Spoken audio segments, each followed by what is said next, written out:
Okay, so you got diagnosed with diabetes, but it's great that you caught it at prediabetes because you can now work on that before it's an irreversible problem.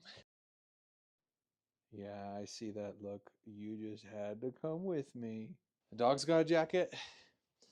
I got a jacket. What do you think, Sophie? You ready to go? It's cold. Okay, so you got diagnosed with diabetes. What does that mean? Or prediabetes.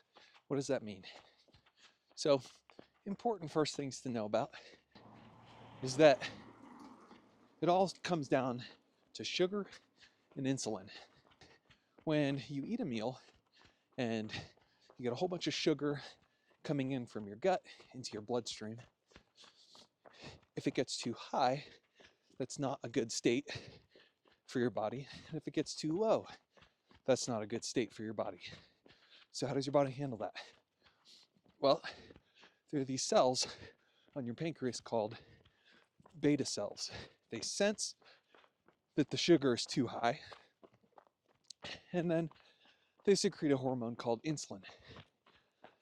Now, insulin goes to all the cells in your body: muscle, kidneys, heart, and it tells those cells to absorb sugar, take it out of the blood, thereby reducing the amount of sugar in your blood to a more normal concentration. The problem is, we Americans, we eat a lot of really, really sugary foods, and we don't burn that sugar off as we consume it. And so what can happen is that you kind of overwhelm the system day after day after day, such that your pancreas is constantly dumping insulin into the bloodstream. Those cells, look at this dog. Where are you going, huh?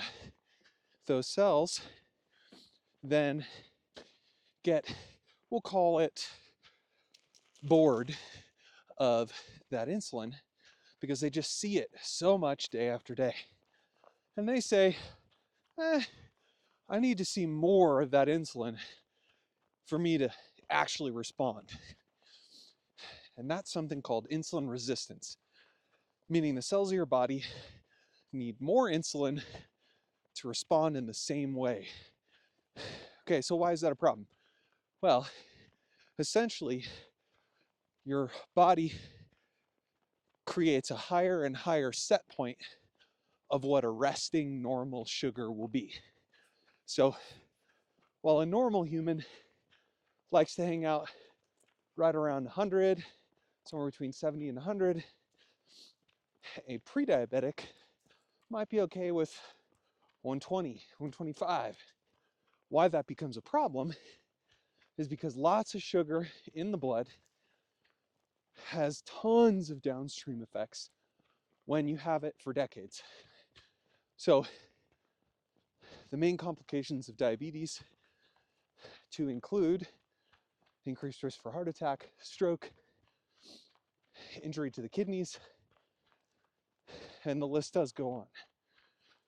But the way it does that is the sugar tends to make blood vessels sticky, and that stickiness over time allows you to develop cholesterol plaques, and then they can be clotted off, which is what occurs during a heart attack. Short break for, look at this dog. What do you got, Sophie? Huh? Come on. Okay. There she goes. Who knows where she's taking that stick? Okay, so prediabetes means that your A1C is between 5.7 and 6.4%. What does that mean? Okay, so the most commonly used screening to determine if someone has diabetes or prediabetes is a blood test called hemoglobin A1C. That is a percentage measure of the number of red blood cells with sugar stuck to them. Turns out the more sugar you have in your blood, the more red blood cells have sugar stuck to them, and we can measure that. That is an average of your blood sugar over the last 3 months. Why is that? Because red blood cells live about 3 months. So we have determined that when you have an A1C greater than 6.5% or greater, you have diabetes. That's a number that was arbitrarily set. What do I mean by that? There's not really much difference between 6.3% and 6.8%, except that we have said 6.5% is diabetes. And when we've done research, people with an A1C above 6.5% tend to have more of the complications of diabetes. Now, if you're in that 5.7 to 6.4%, well, we've determined that you're much more likely to develop diabetes within the next couple of years than someone who has, say, an A1C of 5.2%. And so the idea behind prediabetes, I'm gonna get some walking. Look at that dog. Go, Sophie, you got another stick? Yeah. The whole idea behind screening for prediabetes is we're catching patients before they develop diabetes and then helping them make lifestyle changes that reduce that risk they develop diabetes later in life.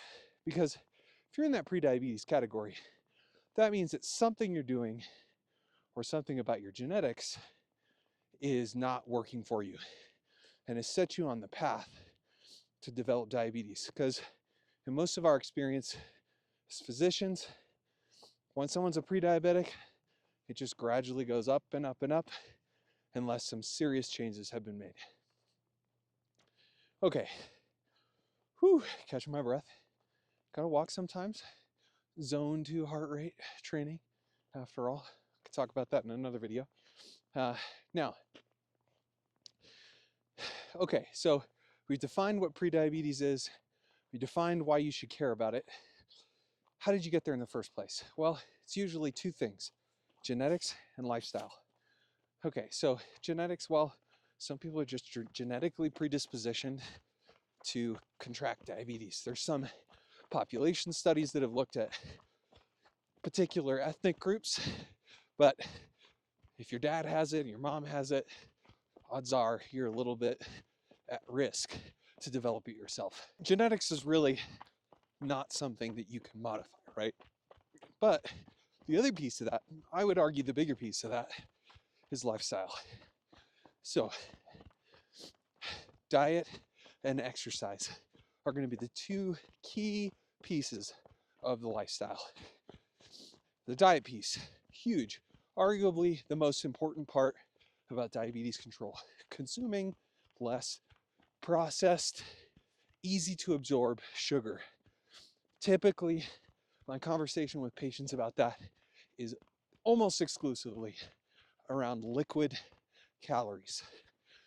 So if you drink sweet tea, if you drink soda, if you drink coffee and you add sugar to that coffee, those are toxic, poison even. Stop immediately. You can make significant changes to your A1C just by dropping that. I once knew a patient,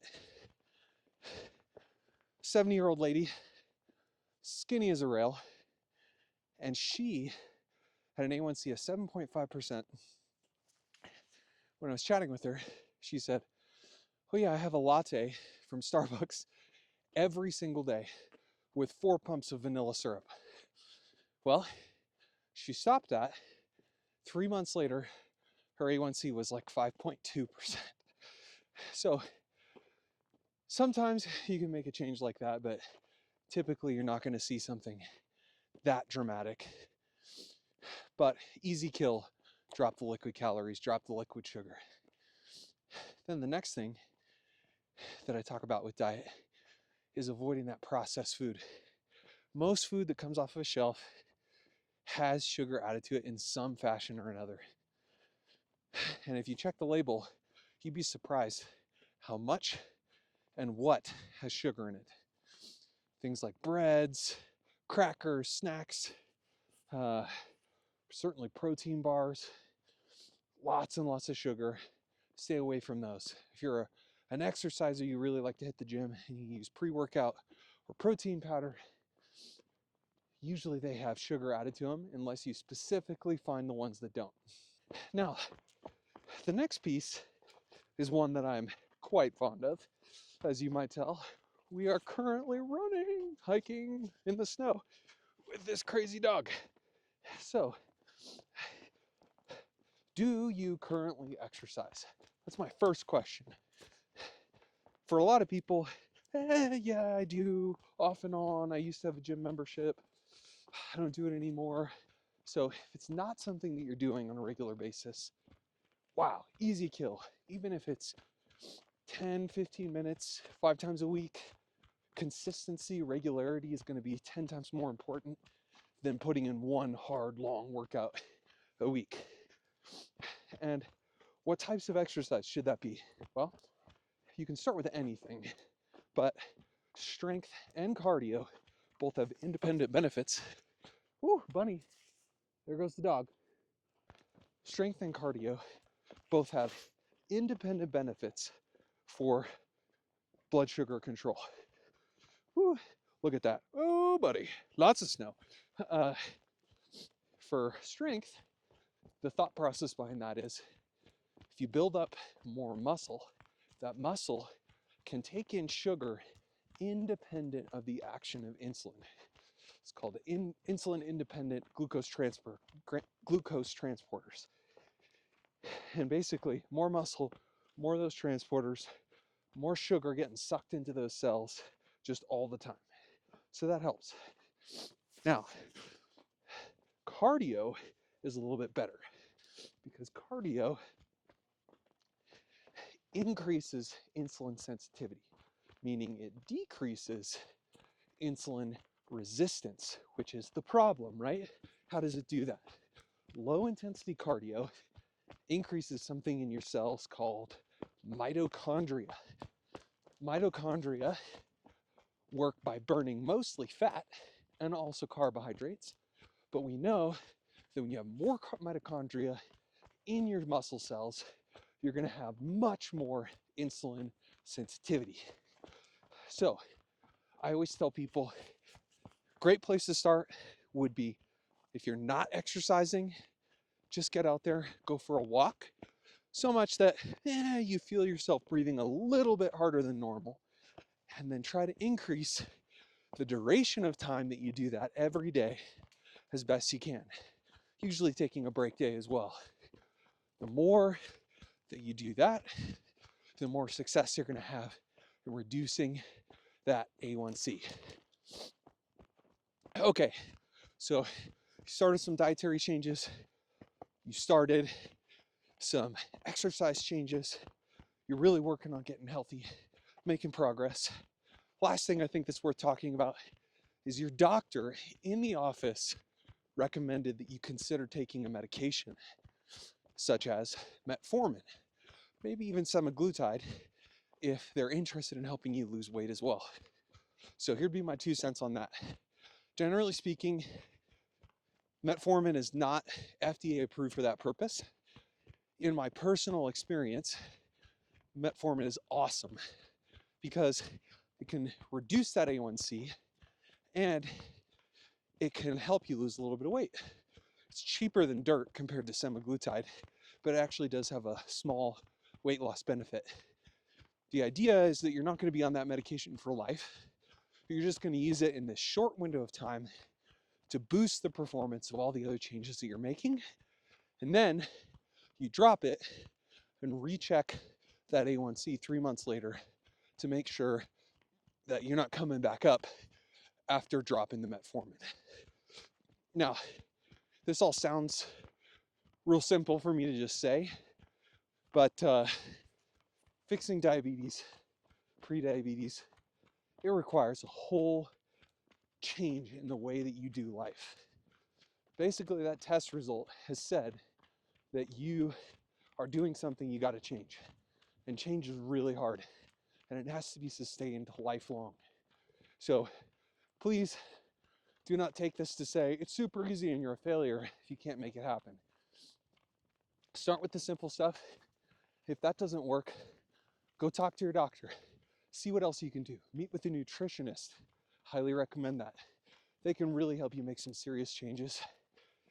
And if you put time and effort for an extended period of time into that work, I'm confident you can be off medication, disease-free, and be living your life without this issue anymore.